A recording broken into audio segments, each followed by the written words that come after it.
रमेश एक गरीब मजदूर है जो अपनी पत्नी कमला के साथ एक छोटे से कमरे में रहता है। गर्मियों का मौसम है और तापमान 45 डिग्री को पार कर गया है।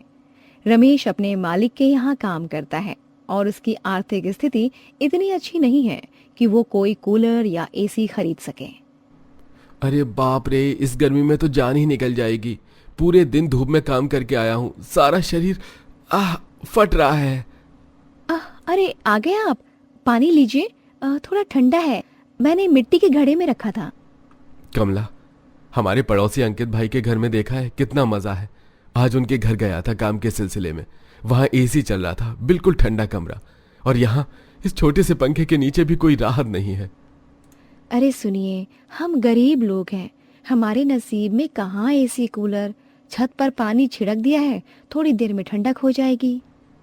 हाँ, यही तो दुख है। जिनके पास पैसा है वो गर्मी से बच जाते हैं और हम गरीब लोग बस तपते रहते हैं। अगले दिन रमेश अपने मालिक सुरेश के यहाँ काम करने जाता है। वहाँ भी गर्मी से बेहाल होकर काम करता रहता है। रमेश, जरा पानी लाओ, और हाँ, बगीचे की मिट्टी भी बदलनी है आज। जी मालिक, अभी लाता हूँ। अरे इतनी धूप में काम कर रहे हो, थोड़ा ब्रेक ले लो। नहीं मैडम, काम ज्यादा है, शाम तक खत्म करना है। सुनिए, हमारा पुराना कूलर तो बस पड़ा है गैराज में, क्यों ना इसे रमेश को दे दें। नया तो हमने ले ही लिया है ना। हाँ, ये तो अच्छा विचार है। वैसे भी हम इसे बेचने वाले थे, लेकिन इसे दे देते हैं। शाम को जब रमेश काम खत्म करके घर जाने लगता है, तब अंकित उसे रोकता है। रमेश रुको, हमारा एक पुराना कूलर है, अब तो हमने नया ले लिया है, तुम वो ले जाओ अपने घर। क्या सच में साहब, हमारे लिए कूलर? नहीं साहब, इतना बड़ा उपहार कैसे ले सकता हूं मैं।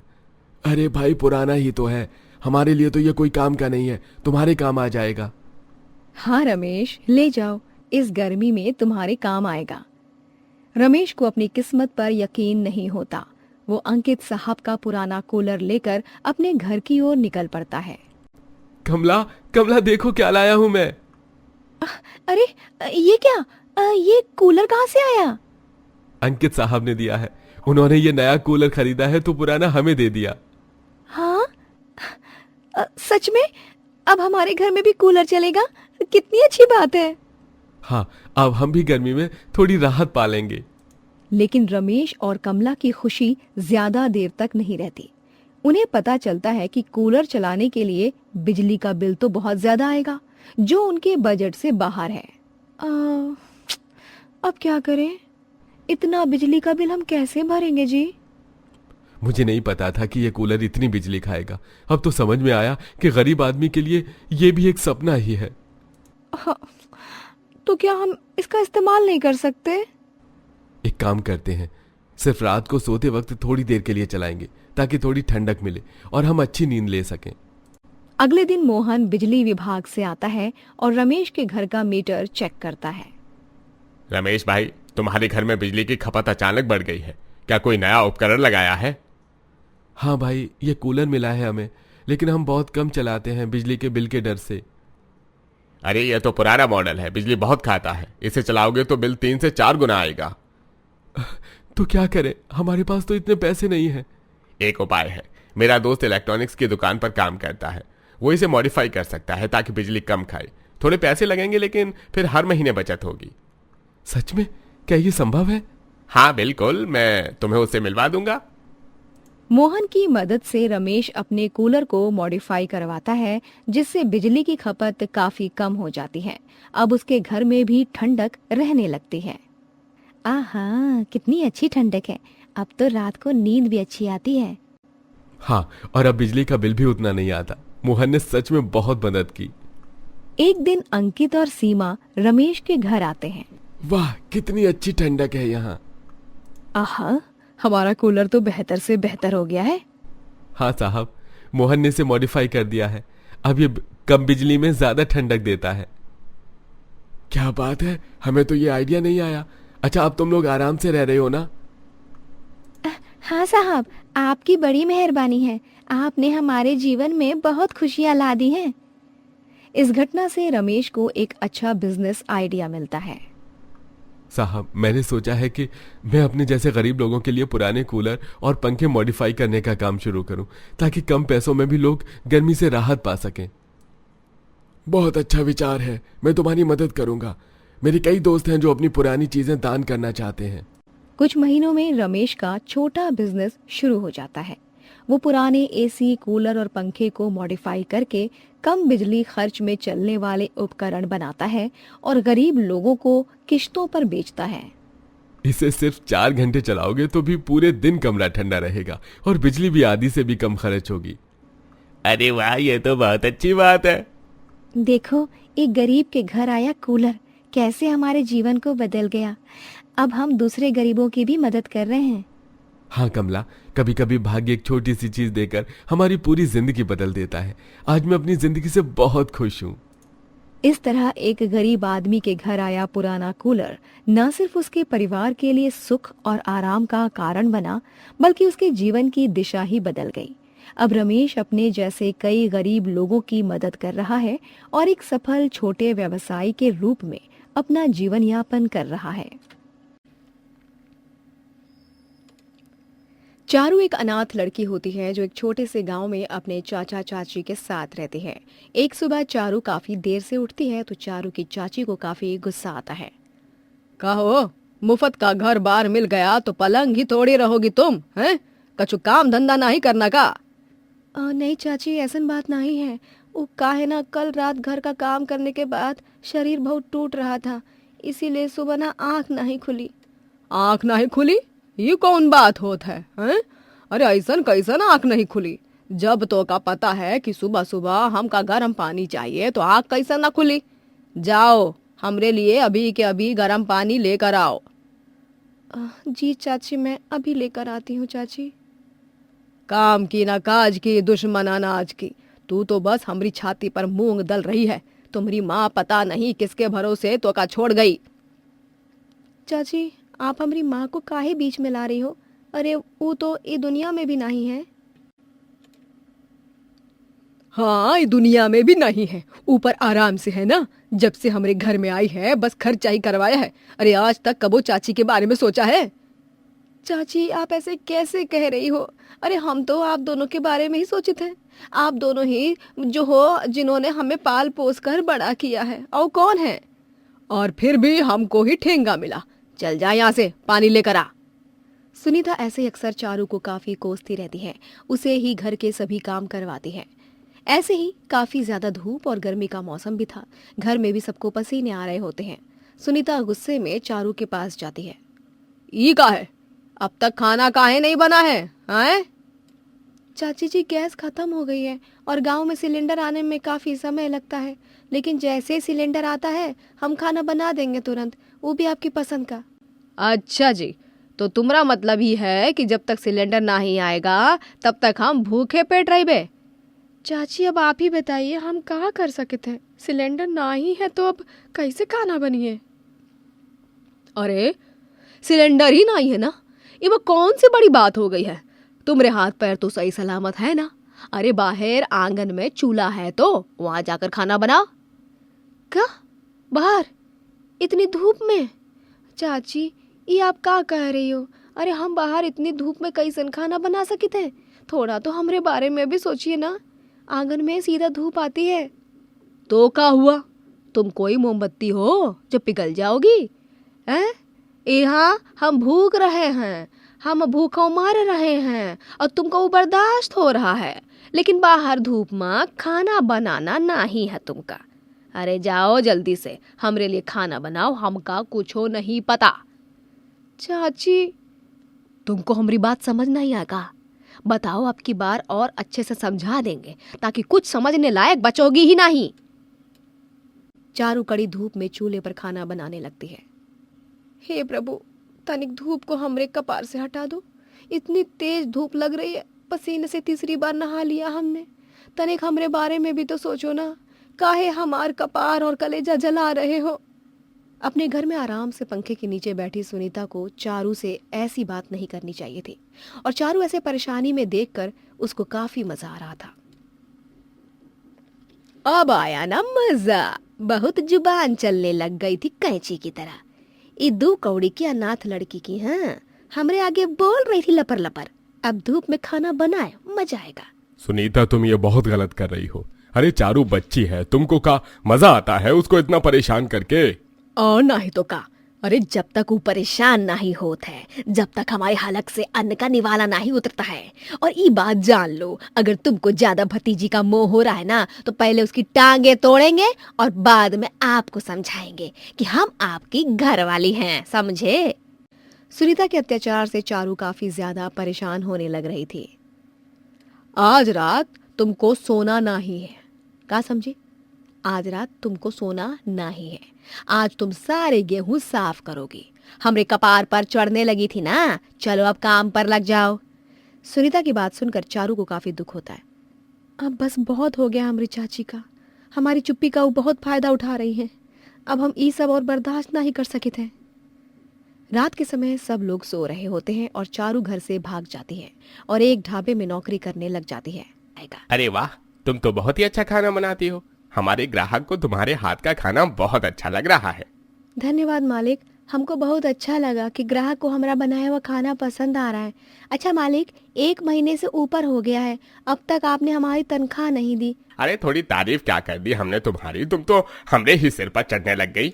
काम करो, तनख्वाह जब मिलनी होगी मिल जाएगी। काफी समय निकल जाता है और अब तक अजीत ने चारू के पैसे नहीं दिए होते हैं। मालिक, अब आपका बहुत हो रहा है। अरे आपका हमसे ऐसे ही मुफ्त में खाना बनवाते रहोगे? हमको हमारी तनख्वाह दे दीजिए। हमने तुमको अपने ढाबे में काम दिया, 2 वक्त की रोटी दी, रात में सोने की जगह दी, और अब तुम हमरे आगे मुंह खोल रही हो कि तनख्वाह भी चाहिए। अरे किस बात की तनख्वाह?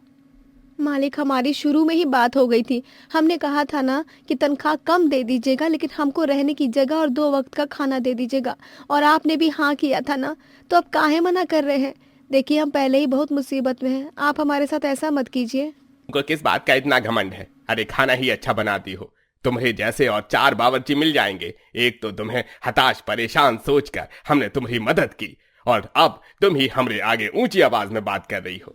जाओ, कोई तनख्वाह नहीं मिलेगी और अब तुम यहाँ काम भी नहीं करोगी। नहीं नहीं मालिक, ऐसा मत कीजिए। अरे आप हमको काम से निकाल दोगे तो हम कहाँ जाएंगे? मालिक, हम तो बस अपनी मेहनत की कमाई मांग रहे हैं ना। किस बात की मेहनत? अरे ढाबा हमरा यहाँ, काम हमने दिया, रहने की जगह हमने दी, खाना दिया, और हमसे ही अकड़। निकलो यहाँ से। अजीत चारू को ढाबे से निकालने लगता है। तभी वहाँ रोहन नाम का लड़का आता है। ये सब क्या हो रहा है? आप तो यहाँ हर रोज खाना खाने आते हैं ना?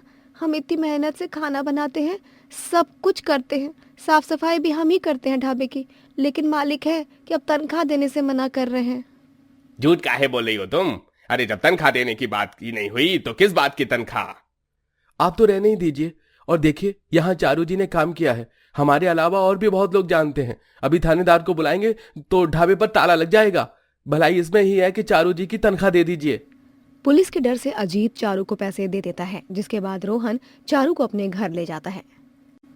चारू जी, हम बस उस ढाबे में आपके लिए ही जाते थे। हमको आप शुरू से ही बहुत पसंद थी। आप हमसे शादी करना चाहती हैं? क्या कह रहे हो आप? हम बिल्कुल सच कह रहे हैं। हमने आपको बहुत पसंद करते हैं, शादी भी करना चाहते हैं। क्या आप हमसे शादी करोगी?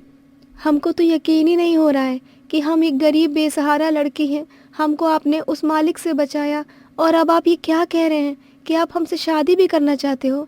ये सब सपना तो नहीं है? नहीं, ये सपना नहीं है, हमारा सच है जो हमने आपको बताया। चारू को भी रोहन काफी अच्छा लगता है, इसीलिए चारू मना नहीं करती है और वो दोनों जल्दी शादी कर लेते हैं। चारू अपनी रसोई देखकर काफी हैरान हो जाती है। ई का है रोहन जी, रसोई में एसी? यहाँ पर तो एसी लगा है। हाँ, क्योंकि हमने तुमको उस ढाबे में गर्मी में पसीने से लथपथ होकर काम करते हुए देखा है, इसलिए हमने सोच लिया था कि आपका रसोई कोई आम नहीं होगी, इसलिए हमने रसोई में एसी लगवा दिया। आपका बहुत धन्यवाद रोहन जी, हमको एसी रसोई बहुत अच्छी लगी। हम अभी आपके लिए स्वादिष्ट खाना बनाकर लाते हैं। चारू अपनी एसी रसोई देखकर काफी खुश हो जाती है और अपनी आगे की जिंदगी अपने पति के साथ खुशी खुशी बिताती है। राजू एक गरीब युवक है जो अपनी बूढ़ी माँ के साथ शहर के एक छोटे से झोपड़े में रहता है। वो हर रोज सुबह 5 बजे उठकर अपना मैंगो शेक का ठेला लेकर निकल जाता है। एक सुबह जब वो अपना ठेला लगा रहा होता है, तभी उसकी मुलाकात गोपाल से होती है। अरे राजू, कितना कमाता है तू रोज। हमको लगता है तेरा धंधा अच्छा चल रहा है, क्यों? नहीं गोपाल भाई, ऐसा कुछ भी नहीं है। बस दिन भर में 300-400 रुपए कमा लेते हैं, जिससे माँ की दवाई और घर का खर्चा चल जाता है। अच्छा, मेरे पास एक प्रस्ताव है तेरे लिए। तो हमारे खेत पर काम कर ले, हम तुझे रोज के 500 रुपए देंगे। धन्यवाद गोपाल भाई, लेकिन हम अपना ही काम ठीक से कर लेते हैं। हमारे मैंगो शेक में कुछ खास है जो लोगों को पसंद आता है। अरे तू तो बड़ा अकड़ रहा है। याद रखना, इस इलाके में तेरा ठेला लगाने की इजाजत हमारी वजह से है। गोपाल वहाँ से गुस्से में चला जाता है। राजू अपने ठेले पर मैंगो काटने लगता है और अपना विशेष मैंगो शेक बनाने की तैयारी करता है। हमारे मैंगो शेक का राज हमारी माँ का दिया हुआ नुस्खा है। आम को पकाने का तरीका, उसमें दालचीनी और इलायची की सही मात्रा में मिलाना, ये तो हमारे मैंगो शेक की खासियत है। तभी वहाँ एक आलीशान कार रुकती है और उससे एक सुंदर महिला बाहर निकलती है।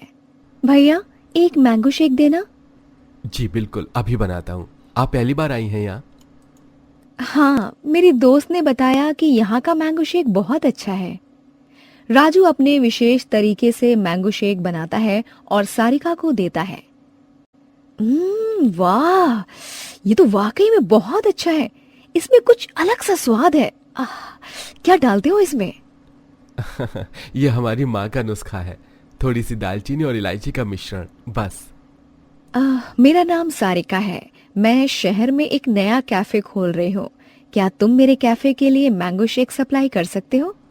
हम आपके कैफे के लिए?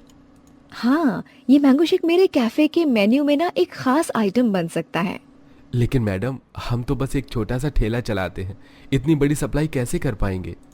तुम अपना नंबर दो, हम बात करते हैं इस बारे में। राजू सारिका को अपना नंबर दे देता है। उस रात वो अपनी माँ से इस बारे में बात करता है। माँ, आज एक मैडम आई थी, वो अपने कैफे के लिए हमारा मैंगो शेक चाहती हैं। अरे वाह बेटा, ये तो बहुत अच्छी बात है। लेकिन तुम्हारा ठेला छोड़कर दूसरे के लिए काम करना। नहीं माँ, वो हमारा मैंगो शेक अपने कैफे में बेचना चाहती हैं। हमें अच्छे पैसे मिलेंगे। हाँ, लेकिन बेटा, हमारा नुस्खा तो हमारा राज है। अब किसी को भी दे दिया तो फिर हमारी खासियत क्या रहेगी बेटा? अगले दिन जब राजू अपना ठेला लगा रहा होता है, तभी गोपाल अपने 2 गुंडों के साथ वहां आता है। क्या बात है राजू, सुना है तेरा धंधा बढ़ने वाला है। आपको कैसे पता?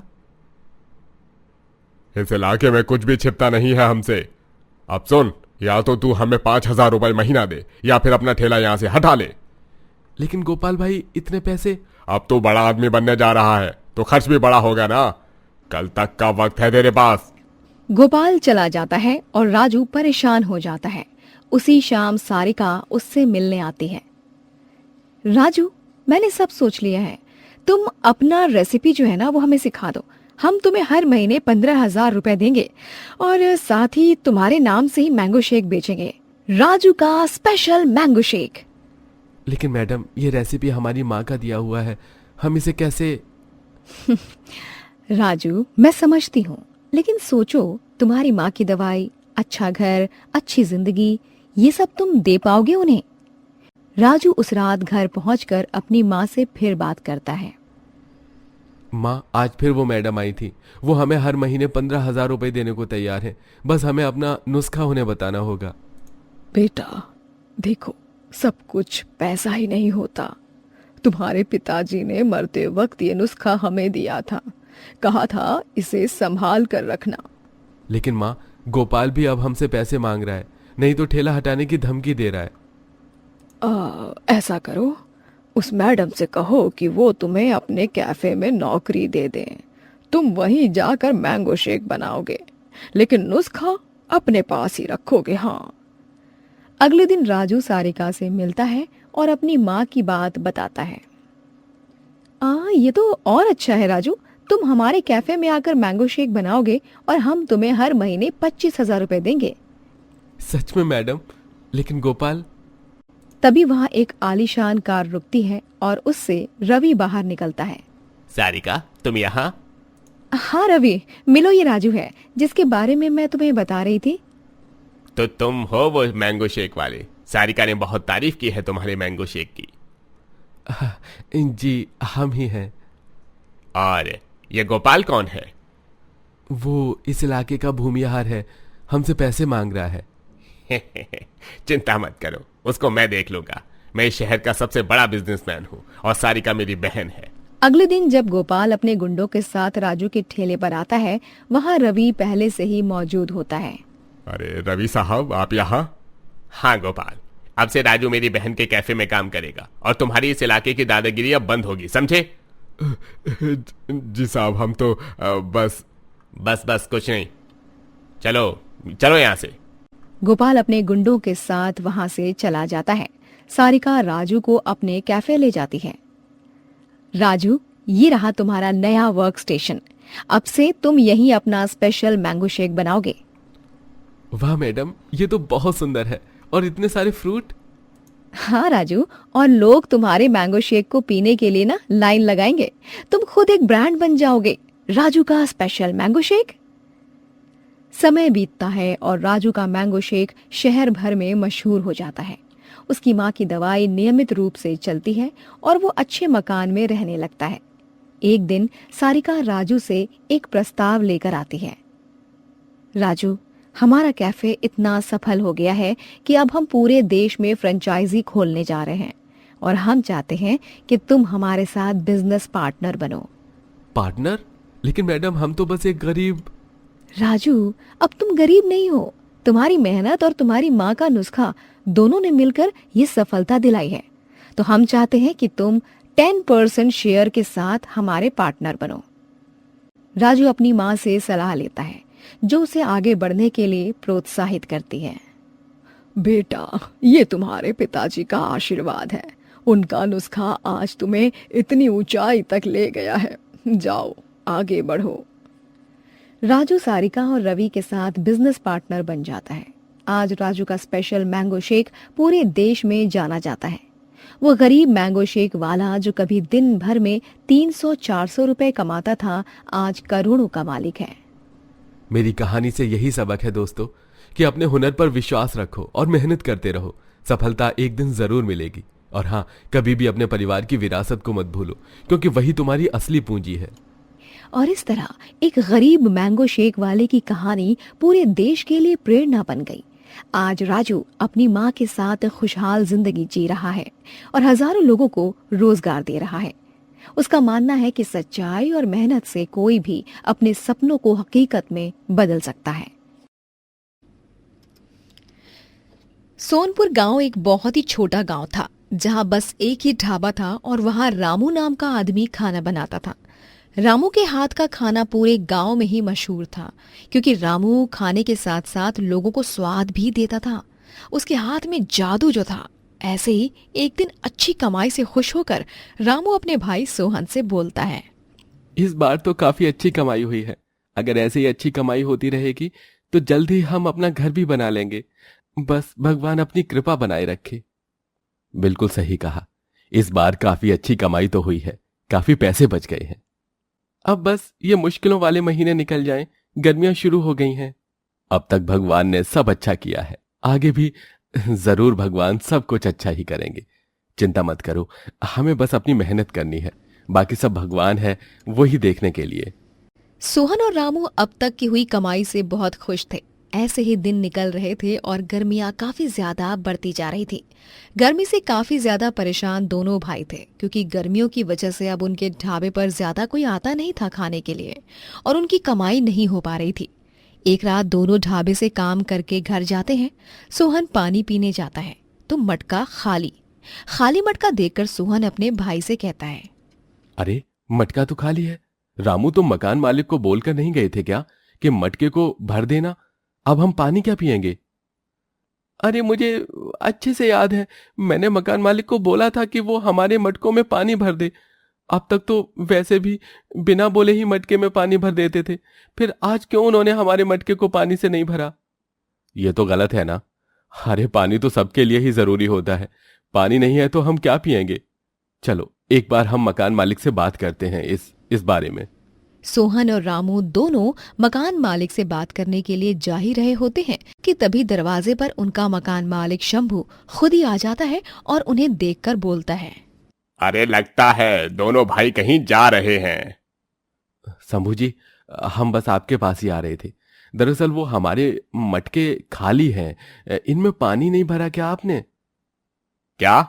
हाँ, ये सही कहा तुम दोनों ने। लेकिन क्यों शंभू जी? वो क्या है ना, 2 महीनों का किराया रुका है। अब मुझे तकलीफ हो रही है तो थोड़ी तकलीफ तुम दोनों को भी तो होनी चाहिए। जब तक किराया आ रहा था तब तक मैं खुद ही यहाँ मटकों में पानी भरकर जाता था। अब पैसों के बिना बात कैसे बनेगी? हाँ, लेकिन हमने आपको बताया तो था, गर्मियों की वजह से हमारा काम बिल्कुल भी ठीक नहीं चल रहा है। हमने कभी भी आपके पैसे रोके नहीं हैं। थोड़ा तो समझने की कोशिश करो। हम जैसे ही पैसे मिलेंगे आपको आपके पैसे दे देंगे। बहुत सही। जब मुझे मेरे पैसे मिल जाएंगे तब पानी की बात करना। तुम लोगों को तो पता है कि मेरा एक ही उसूल है, अगर मुझे तकलीफ होती है तो सामने वाले को थोड़ा दुख तो होता ही है ना।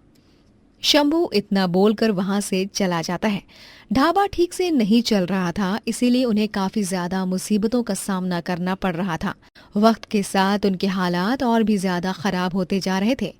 एक दिन रामू घर पर खाना बनाने जाता है, लेकिन घर का पूरा राशन खत्म हो गया था। रामू खुद से बात करते हुए बोलता है। घर पर तो राशन ही नहीं है, अब क्या? हमारे घर पर चूल्हा भी नहीं जलेगा। हे भगवान, अब और कितनी परीक्षा लोगे आप हमारी? इतनी मुसीबतें क्यों खड़ी कर रहे हो?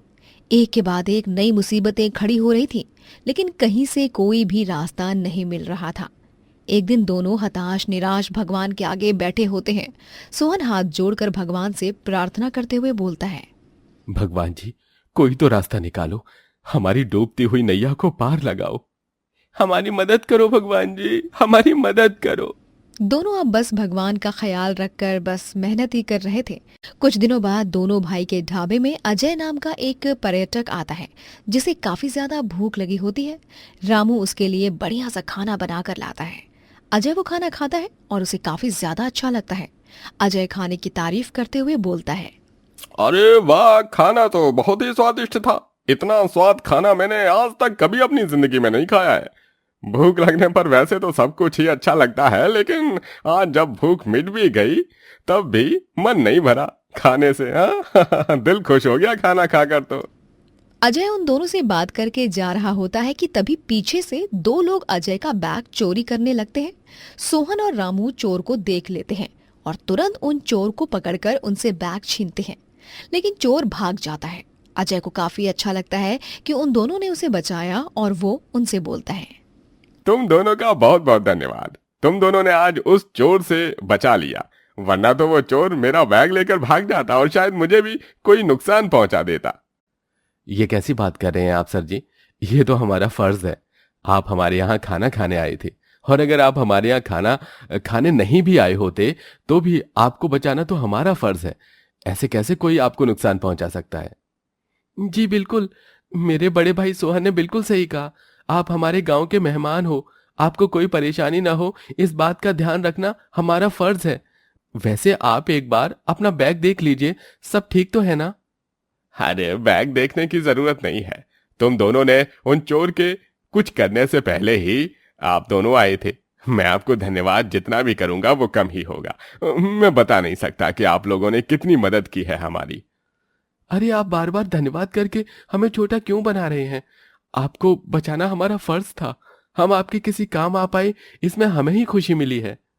अरे आप लोगों ने मुझे बचाया है, मेरे बैग को चोरी होने से बचाया है, इसलिए मैं आपको ये 50,000 रुपए देना चाहता हूँ। जिस तरह आप दोनों ने मेरी मदद की, अगर इन पैसों से मैं आपकी कोई मदद कर पाऊंगा तो मुझे बहुत अच्छा लगेगा।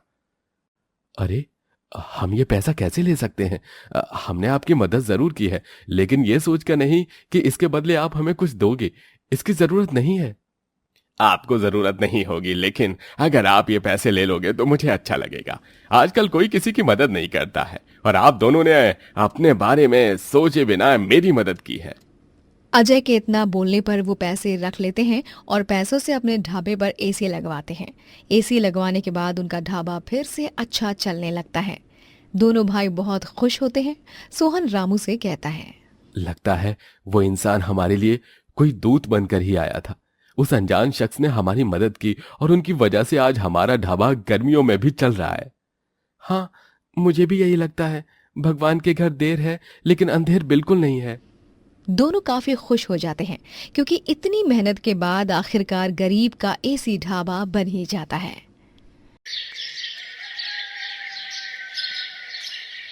अजीत नाम का एक गरीब आदमी सड़क के किनारे एक टूटा फूटा ढाबा चलाता था। ढाबे की छत टपकती थी, बेंचें टूटी हुई और गैस सिलेंडर कभी भी खाली हो जाता। लेकिन अजीत का दिल बहुत बड़ा था। भाई साहब, अगर जेब में पैसे कम है तो चिंता मत करना, पेट भर जाना चाहिए। पैसा बाद में दे देना। हर दिन वो गरीब मजदूरों, बच्चों और यात्रियों को अपने ढाबे पर मुफ्त या उधार पर खाना खिलाता था। लोग उसे पागल कहते थे। अरे अजीत का ढाबा नहीं, दानशाला है, इससे बिजनेस थोड़ी चलेगा। लेकिन अजीत सिर्फ एक ढाबा नहीं चला रहा था, वो उम्मीद चला रहा था। एक युवा अनजान लड़की अचानक ढाबे पर आती है, पसीने से लथपथ। भैया, कुछ खाने को मिलेगा क्या? पैसे नहीं है लेकिन बहुत भूख लगी है। बिल्कुल मिलेगा बहन, तू बैठ। पैसे का क्या है, वो तुम कभी भी आके उधार दे जाना। चारू ने बताया कि उसका इस दुनिया में कोई नहीं है, उसके पास खाने रहने तक की जगह नहीं है। ये सुन अजीत ने उसे खाना दिया और यहीं से एक नया मोड़ कहानी में आया। चारू ढाबे पर रहना शुरू कर देती है, खाना बनाती है, सफाई करती है और ग्राहक सेवा में दिल से लग जाती है। धीरे धीरे ढाबे की पहचान बनने लगती है। भाई साहब, इस ढाबे का राजमा चावल तो लाजवाब है। हाँ, इस लड़की के हाथ में तो स्वाद है। 1 महीने में ढाबा चलने लगता है, ग्राहक बढ़ने लगते हैं। अजीत और चारू की जोड़ी काम में जान डाल देती है। लेकिन बदलते वक्त और हालात के साथ ही साथ कुछ बदला तो वो थी किसी की नीयत। अजीत की नीयत में अब खोट आने लगा था। फिर कहानी ने लिया एक नया मोड़। भैया, अब 1 महीना हो गया है, मुझे कुछ पैसों की जरूरत है, मुझे मेरी तनख्वाह दे दो। क्या तनख्वाह? खाना, रहने की जगह और काम, इतना सब मिल रहा है, अब पैसे भी चाहिए? भैया, हमने दिल से काम किया है, दिन रात एक कर दिए हैं, मेहनत का हक तो बनता है ना। तू बस एक लड़की है जिसे हमने सड़क से उठाया है। तुझे मैंने रहने को छत और खाने को 2 वक्त का खाना दिया और तू मुझसे पैसे मांग रही है। पहले उन सब का हिसाब कर, फिर आगे की बात करना। अब तो निकल यहां से। चारू सन्न रह जाती है। जिस इंसान ने उसे सहारा दिया वही अब उसे ठुकरा रहा था। वो चुपचाप ढाबा छोड़ देती है। उसे समझ नहीं आ रहा था कि अब वो क्या करे, कहाँ जाए। उसके दिलो दिमाग ने मानो काम करना बंद कर दिया हो। चारू अब टूट चुकी थी, लेकिन हार नहीं मानी। उसने नजदीकी एक पुराना गोडाउन किराए पर लिया, खुद झाड़ू पोछा किया, पुराना तवा खरीदा और एक बैनर लगाया। मैं फिर से शुरू करूंगी, कोई भी मुझे रोक नहीं सकता। हाँ, मैं फिर से शुरू करूंगी। शुरू में ग्राहक कम आए, लेकिन उसके हाथों का स्वाद और मेहनत ने जादू कर दिया। क्या बात है बहन, तुम तो होटल वालों को भी पीछे छोड़ रही हो। धीरे धीरे उसका ढाबा मशहूर होने लगा। एक यूट्यूबर ने जब उस पर वीडियो बनाया तो सोशल मीडिया पर वायरल हो गया। अब मानो तो चारू सोशल मीडिया स्टार बन गई थी। दूर दूर से लोग उसके खाने का स्वाद चखने आते और बिना तारीफ किए नहीं जाते। अजीत का ढाबा अब सूना था, कोई ग्राहक नहीं। अजीत अपने ढाबे पर बैठकर मक्खी मार रहा था। उसे चारू की बहुत याद आ रही थी। दिल में कहीं ना कहीं अपने किए की उदासी भी थी। वो एक दिन चारू के पास आता है। चारू, माफ कर दे बहन, उस दिन मुझसे बहुत बड़ी गलती हो गई। तूने जो किया वो किसी ने नहीं किया। भैया, आपसे नफरत तो नहीं है, लेकिन अब मैं किसी की रहमो करम पर जीना नहीं चाहती। मैं अपने दम पर अपने आप को बनाना चाहती हूँ। मैंने तुझे गलत समझा, क्या तुम मुझे एक और मौका दोगी? भैया, मैं अपने रास्ते पर चलना चाहती हूँ, लेकिन मैं तुम्हारी मदद नहीं भूल सकती। अजीत नम आंखों के साथ वहां से उसको अलविदा कहकर अपने रास्ते निकल जाता है और चारू फिर से काम में जुट जाती है। अब चारू की जिंदगी लेती है एक हसीन मोड़। उसके ढाबे पर एक दिन उससे कोई मिलने आता है जिसका नाम रोहन होता है। चारू की आंखों में चमक थी, मानो वो उसे पहले से जानती हो, क्योंकि वो उसके ढाबे का रेगुलर कस्टमर था जिससे चारू की अच्छी खासी दोस्ती हो गई थी। मैं हर दिन छुपकर तुम्हारे ढाबे पर आता हूँ, सिर्फ तुम्हारा खाना खाने और तुम्हें देखने। तुम्हें जो ताकत है वही असली खूबसूरती है। क्या मतलब? मैं एक रेस्टोरेंट चेन का मालिक हूँ, लेकिन तुमसे मिलकर समझ आया असली स्वाद मेहनत में है। क्या तुम मेरे साथ मिलकर काम करोगी, या शायद शादी भी? आपको तो ढाबे का खाना और ढाबे वाली लड़की दोनों चाहिए। हाँ, बिल्कुल सही समझी। चारू और रोहन की शादी हो जाती है। शादी के बाद रोहन चारू के लिए एक खास ढाबा बनवाता है जिसमें किचन में एसी होता है, स्टील की फिनिशिंग, कैमरे, हाइजीन और साथ में उसके ढाबे का नया नाम, ढाबा बाय चारू। ये सब मेरे लिए, मैं विश्वास नहीं कर सकती। ये तुम्हारी मेहनत का फल है। तुमने जो किया वो किसी ने नहीं किया। चारू की आंखों में खुशी के आंसू थे। उसे समझ नहीं आ रहा था कि वो भगवान जी का शुक्रिया कैसे अदा करे। उसके मन में यही चल रहा था कि गरीबी कोई अभिशाप नहीं होती। अगर इरादे मजबूत हों तो एक सड़क के किनारे वाला ढाबा एक ब्रांड बन सकता है, जो कि चारू की मेहनत और ईमानदारी ने साबित कर दिया। सुमन और गायत्री दोनों ही अपने घर में काफी ज्यादा उदास बैठी होती। माँ जी, अब हमारा क्या होगा? इनकी दवाई भी खत्म हो रही है, घर में पैसे भी नहीं हैं, हमारे पास कोई नौकरी भी नहीं है, तो अब हमारा घर कैसे चलेगा? बहू, तू चिंता मत कर, सब ठीक हो जाएगा। मैं आसपास कहीं काम देख रही हूँ। जैसे ही काम मिल जाएगा, पैसों की दिक्कत परेशानी थोड़ी तो दूर होगी। माँ जी, कहीं कोई काम नहीं मिलेगा। मैंने भी इतनी जगह काम के लिए पता किया है, लेकिन काम मिल ही नहीं रहा है।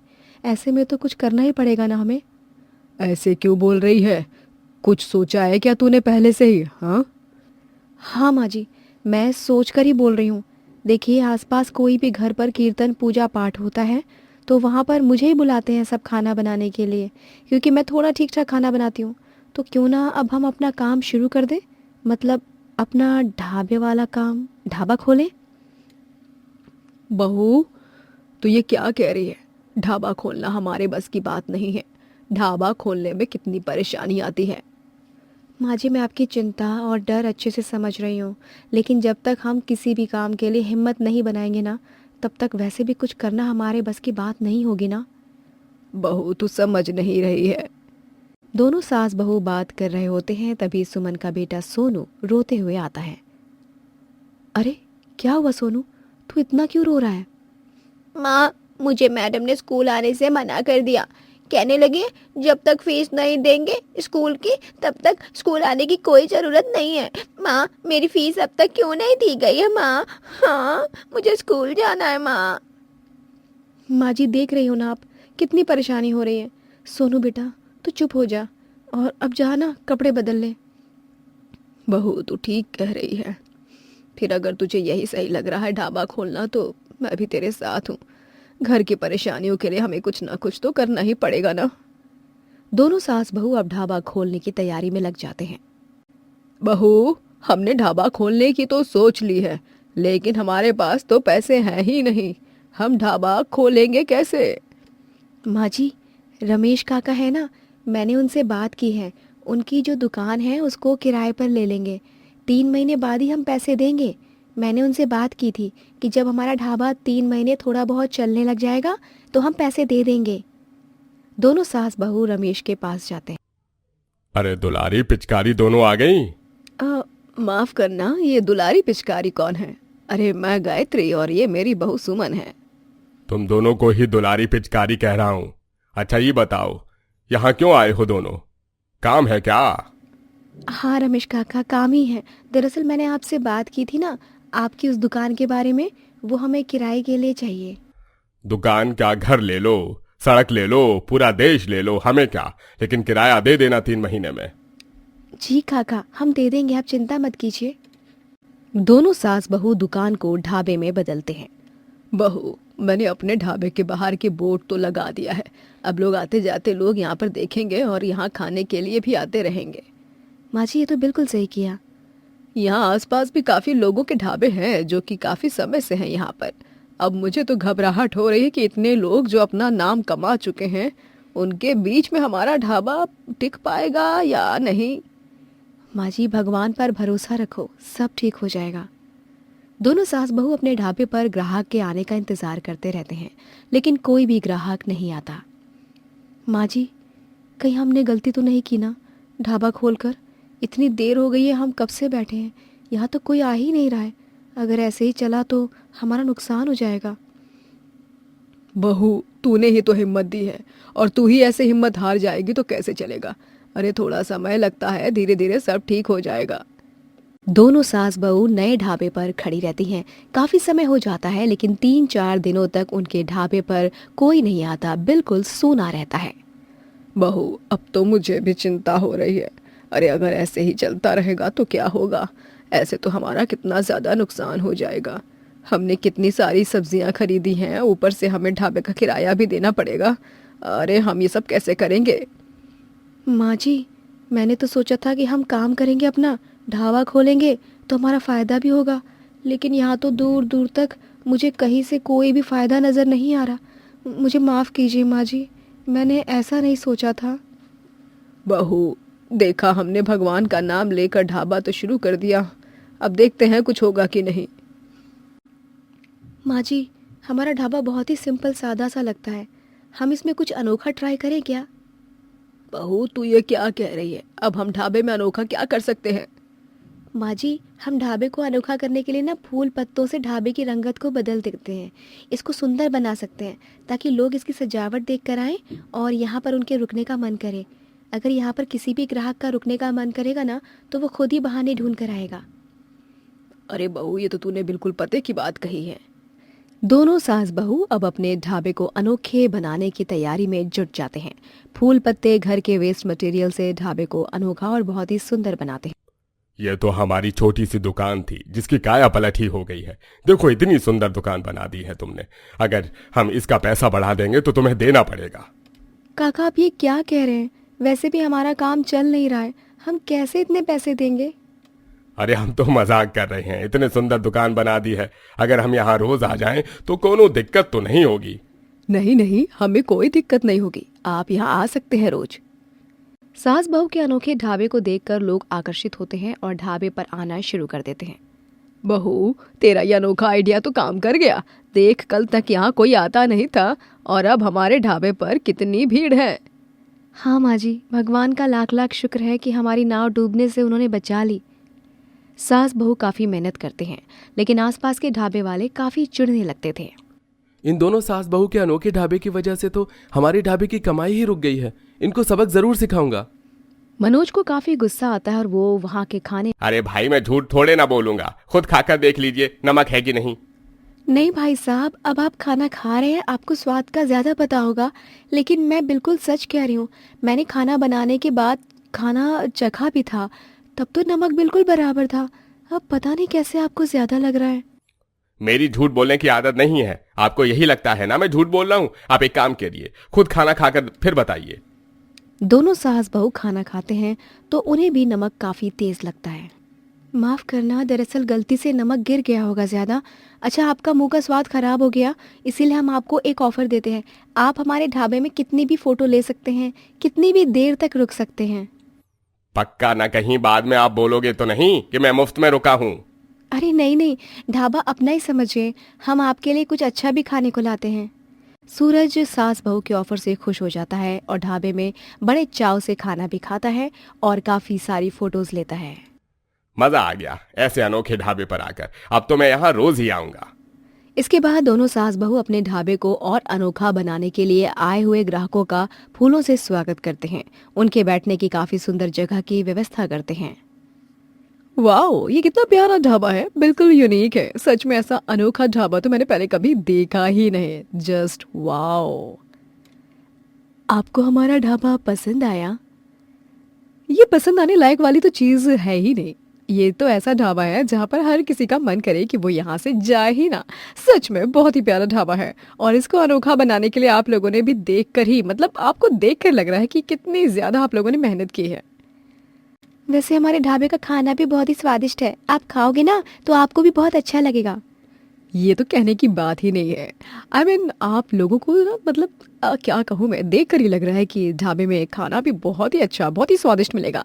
अब जल्दी से ना मेरे लिए अपने ढाबे का बेस्ट वाला खाना दे दीजिए, मुझे क्रेविंग हो रही है, मुझे इंतज़ार नहीं हो रहा है।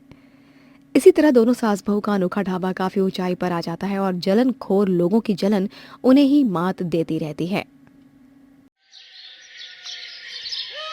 सुबह का समय, सास ससुर का घर यानी ससुराल का आंगन। धूप तेज है। अम्मा एक खाट पर बैठी पंखा कर रही हैं। पिंकी अपने फोन में लगी है और गोलू एक पेड़ के नीचे बैठकर आम चूस रहा है। हे भगवान, ये कैसी तपती गर्मी है, लगता है सूरज सीधे हमारे घर पर ही बैठा है। हाँ अम्मा, पसीने से तो मेकअप भी टिक नहीं रहा मेरा। और मेरा तो गला सूख गया है। बहू रानी क्या कर रही है? आज तो उसकी पहली रसोई है, कुछ ठंडा ठंडा बनाया तो मजा आ जाए। रानी धीरे धीरे आंगन में आती है। उसके हाथ में पूजा की थाली है। वो थोड़ी घबराई हुई लग रही थी। अम्मा प्रणाम। आओ बहू, इतनी देर कहाँ लगा दी? सूरज तो चढ़ गया सिर पर, और तुम्हारी पहली रसोई का क्या हुआ? जी अम्मा, मैं पूजा कर रही थी, अब रसोई की तैयारी करती हूँ। वैसे आप बताइए ना, क्या बनाऊं? कुछ ऐसा बनाओ जो गर्मी में खाने में अच्छा लगे, जैसे ठंडा ठंडा शरबत और आलू के पराठे। मुझे आलू के पराठे बहुत पसंद है। पहली रसोई में ही पराठे? अरे बहू, कुछ हल्का फुल्का बनाओ, दाल चावल या सब्जी रोटी ठीक रहेगी। अरे गर्मी में ऐसा भारी खाना कौन खाता है, हैं? ठीक है अम्मा, मैं देखती हूँ कि क्या बनना है। रानी रसोई की तरफ जाती है। अम्मा, पिंकी और गोलू आपस में बातें करते हैं। देखो तो कितनी सीधी सादी है हमारी बहू, शहर से आई है, पता नहीं रसोई का काम जानती भी है या नहीं। हाँ अम्मा, आजकल की लड़कियां तो बस घूमना फिरना जानती हैं, रसोई तो नौकरों के लिए छोड़ देती हैं। पर अगर भाभी आलू के पराठे बना दें तो मजा आ जाएगा। रसोई में रानी अकेली काम कर रही है। गर्मी से उसका चेहरा लाल हो गया है। पंखा भी गर्म हवा दे रहा है। हे भगवान, इतनी गर्मी और ये पहली रसोई का प्रेशर, समझ में नहीं आ रहा क्या बनाऊं जो सबको पसंद आए और गर्मी में भी अच्छा लगे। अम्मा को हल्का खाना चाहिए, मगर गोलू को पराठे। अरे ये तो बड़ी मुश्किल है। अचानक रानी की नजर रसोई के कोने पर रखे मिट्टी के घड़े पर पड़ती है।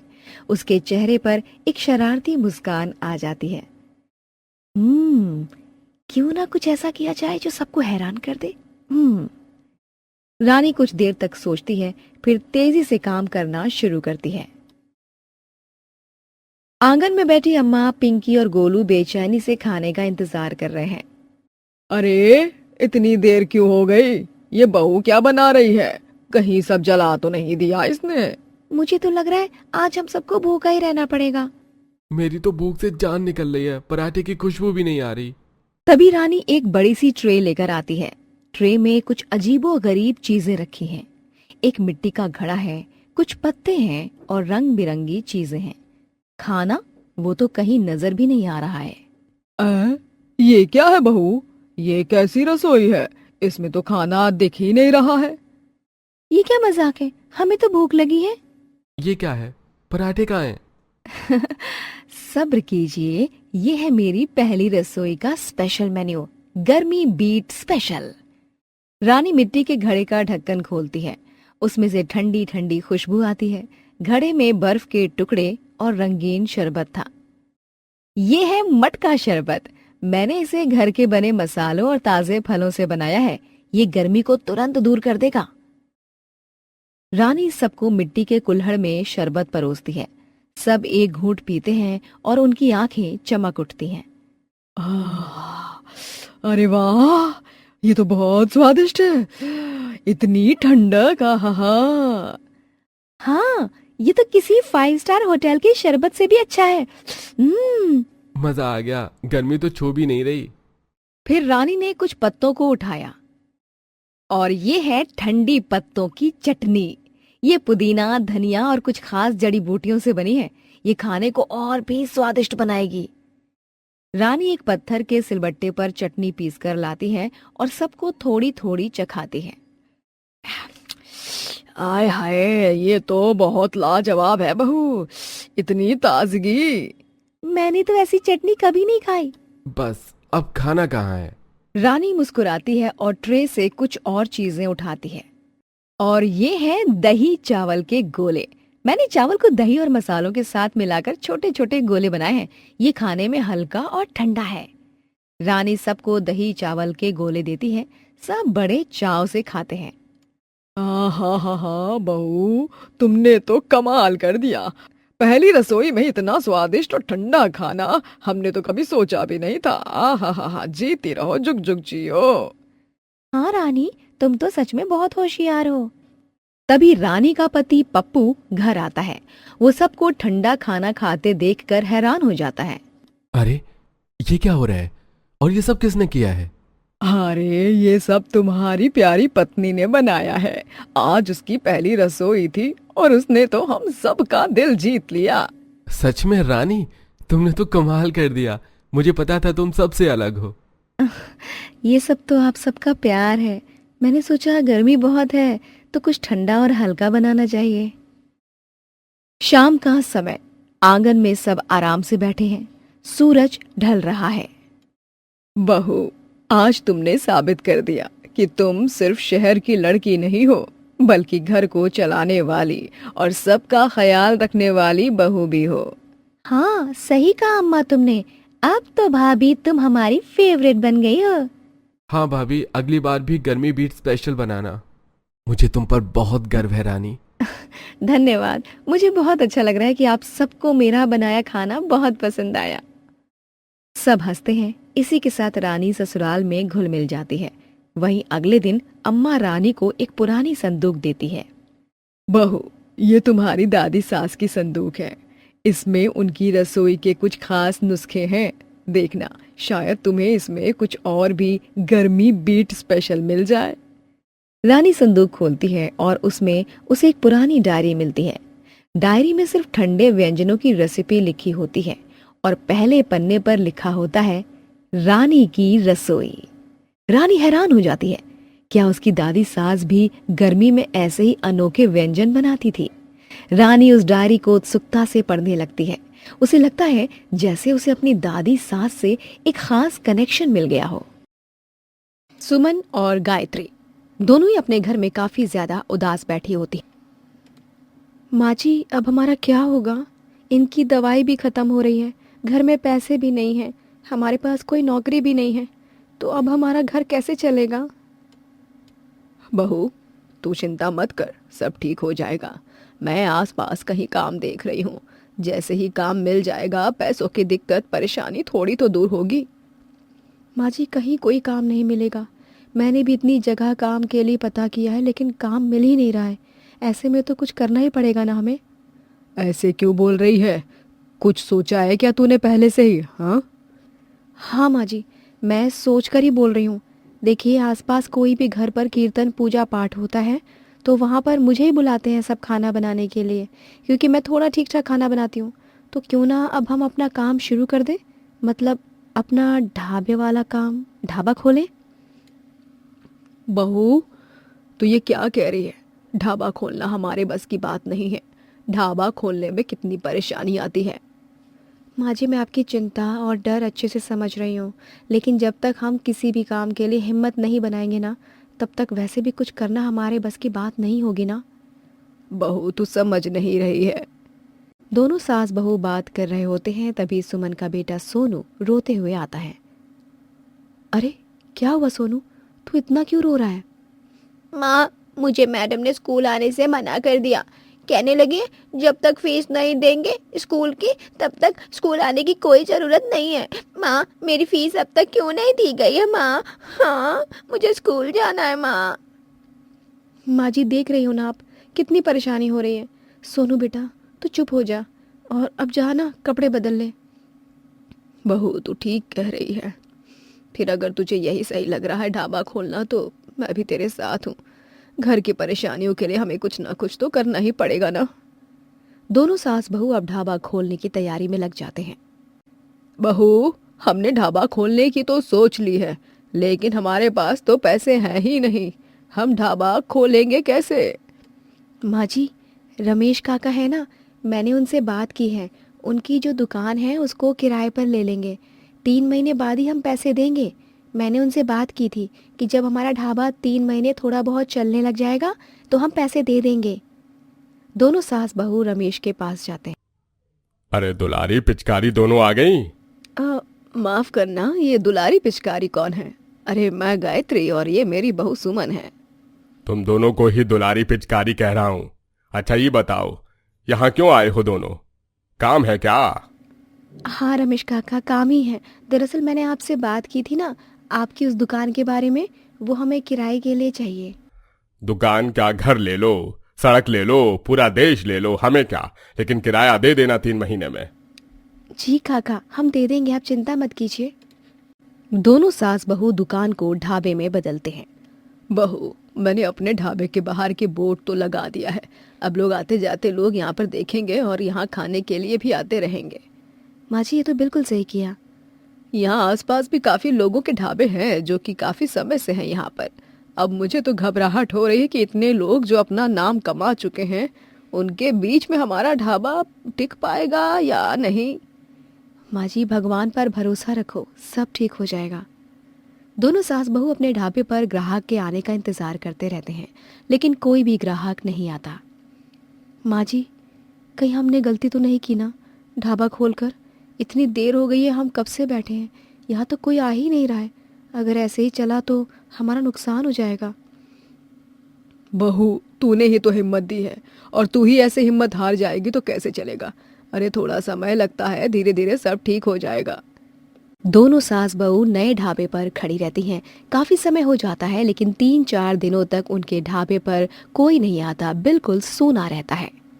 बहू, अब तो मुझे भी चिंता हो रही है। अरे अगर ऐसे ही चलता रहेगा तो क्या होगा? ऐसे तो हमारा कितना ज़्यादा नुकसान हो जाएगा। हमने कितनी सारी सब्जियां खरीदी हैं, ऊपर से हमें ढाबे का किराया भी देना पड़ेगा। अरे हम ये सब कैसे करेंगे? माँ जी, मैंने तो सोचा था कि हम काम करेंगे, अपना ढाबा खोलेंगे तो हमारा फ़ायदा भी होगा, लेकिन यहाँ तो दूर दूर तक मुझे कहीं से कोई भी फ़ायदा नज़र नहीं आ रहा। मुझे माफ़ कीजिए माँ जी, मैंने ऐसा नहीं सोचा था। बहू, देखा, हमने भगवान का नाम लेकर ढाबा तो शुरू कर दिया, अब देखते हैं कुछ होगा कि नहीं। माँ जी, हमारा ढाबा बहुत ही सिंपल सादा सा लगता है, हम इसमें कुछ अनोखा ट्राई करें क्या? बहू, तू ये क्या कह रही है? अब हम ढाबे में अनोखा क्या कर सकते हैं? माँ जी, हम ढाबे को अनोखा करने के लिए ना फूल पत्तों से ढाबे की रंगत को बदल देते हैं। इसको सुंदर बना सकते हैं ताकि लोग इसकी सजावट देख कर आएँ और यहाँ पर उनके रुकने का मन करे। अगर यहाँ पर किसी भी ग्राहक का रुकने का मन करेगा ना तो वो खुद ही बहाने ढूंढ कर आएगा। अरे बहू, ये तो तूने बिल्कुल पते की बात कही है। दोनों सास बहू अब अपने ढाबे को अनोखे बनाने की तैयारी में जुट जाते हैं। फूल पत्ते, घर के वेस्ट मटेरियल से ढाबे को अनोखा और बहुत ही सुंदर बनाते हैं।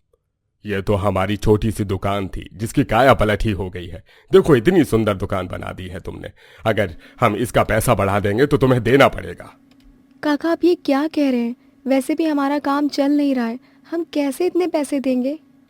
अरे हम तो मजाक कर रहे हैं, इतने सुंदर दुकान बना दी है, अगर हम यहाँ रोज आ जाएं तो कोनो दिक्कत तो नहीं होगी। नहीं नहीं, हमें कोई दिक्कत नहीं होगी, आप यहाँ आ सकते हैं रोज।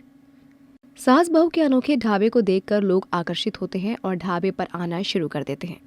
बहू, तेरा ये अनोखा आइडिया तो काम कर गया। देख, कल तक यहाँ कोई आता नहीं था और अब हमारे ढाबे पर कितनी भीड़ है। हाँ माँ जी, भगवान का लाख लाख शुक्र है कि हमारी नाव डूबने से उन्होंने बचा ली। सास बहू काफ़ी मेहनत करते हैं, लेकिन आसपास के ढाबे वाले काफ़ी चिढ़ने लगते थे। इन दोनों सास बहू के अनोखे ढाबे की वजह से तो हमारे ढाबे की कमाई ही रुक गई है। इनको सबक जरूर सिखाऊंगा। मनोज को काफ़ी गुस्सा आता है और वो वहाँ के खाने। अरे भाई, मैं झूठ थोड़े ना बोलूंगा, खुद खाकर देख लीजिए नमक है कि नहीं। नहीं भाई साहब, अब आप खाना खा रहे हैं, आपको स्वाद का ज़्यादा पता होगा, लेकिन मैं बिल्कुल सच कह रही हूँ। मैंने खाना बनाने के बाद खाना चखा भी था, तब तो नमक बिल्कुल बराबर था। अब पता नहीं कैसे आपको ज़्यादा लग रहा है। मेरी झूठ बोलने की आदत नहीं है, आपको यही लगता है ना मैं झूठ बोल रहा हूँ। आप एक काम करिए, खुद खाना खाकर फिर बताइए। दोनों सास बहू खाना खाते हैं तो उन्हें भी नमक काफी तेज लगता है। माफ करना, दरअसल गलती से नमक गिर गया होगा ज्यादा। अच्छा, आपका मुंह का स्वाद खराब हो गया, इसीलिए हम आपको एक ऑफर देते हैं। आप हमारे ढाबे में कितनी भी फोटो ले सकते हैं, कितनी भी देर तक रुक सकते हैं। पक्का ना कहीं बाद में आप बोलोगे तो नहीं कि मैं मुफ्त में रुका हूँ। अरे नहीं नहीं, ढाबा अपना ही समझिए, हम आपके लिए कुछ अच्छा भी खाने को लाते हैं। सूरज सास बहू के ऑफर से खुश हो जाता है और ढाबे में बड़े चाव से खाना भी खाता है और काफी सारी फोटोज लेता है। मजा आ गया ऐसे अनोखे ढाबे पर आकर, अब तो मैं यहाँ रोज ही आऊंगा। इसके बाद दोनों सास बहू अपने ढाबे को और अनोखा बनाने के लिए आए हुए ग्राहकों का फूलों से स्वागत करते हैं। उनके बैठने की काफी सुंदर जगह की व्यवस्था करते हैं। वाओ, ये कितना प्यारा ढाबा है, बिल्कुल यूनिक है। सच में ऐसा अनोखा ढाबा तो मैंने पहले कभी देखा ही नहीं। Just wow. आपको हमारा ढाबा पसंद आया? ये पसंद आने लायक वाली तो चीज है ही नहीं। ये तो ऐसा ढाबा है जहाँ पर हर किसी का मन करे कि वो यहाँ से जाए ही ना। सच में बहुत ही प्यारा ढाबा है और इसको अनोखा बनाने के लिए आप लोगों ने भी देखकर ही, मतलब आपको देखकर लग रहा है कि कितनी ज्यादा आप लोगों ने मेहनत की है। वैसे हमारे ढाबे का खाना भी बहुत ही स्वादिष्ट है, आप खाओगे ना तो आपको भी बहुत अच्छा लगेगा। ये तो कहने की बात ही नहीं है। आई मीन आप लोगों को ना, मतलब क्या कहूँ मैं, देख कर ही लग रहा है कि ढाबे में खाना भी बहुत ही अच्छा, बहुत ही स्वादिष्ट मिलेगा। अब जल्दी से ना मेरे लिए अपने ढाबे का बेस्ट वाला खाना दे दीजिए, मुझे क्रेविंग हो रही है, मुझे इंतजार नहीं हो रहा है। इसी तरह दोनों सास बहू का अनोखा ढाबा काफी ऊंचाई पर आ जाता है और जलन खोर लोगों की जलन उन्हें ही मात देती रहती है।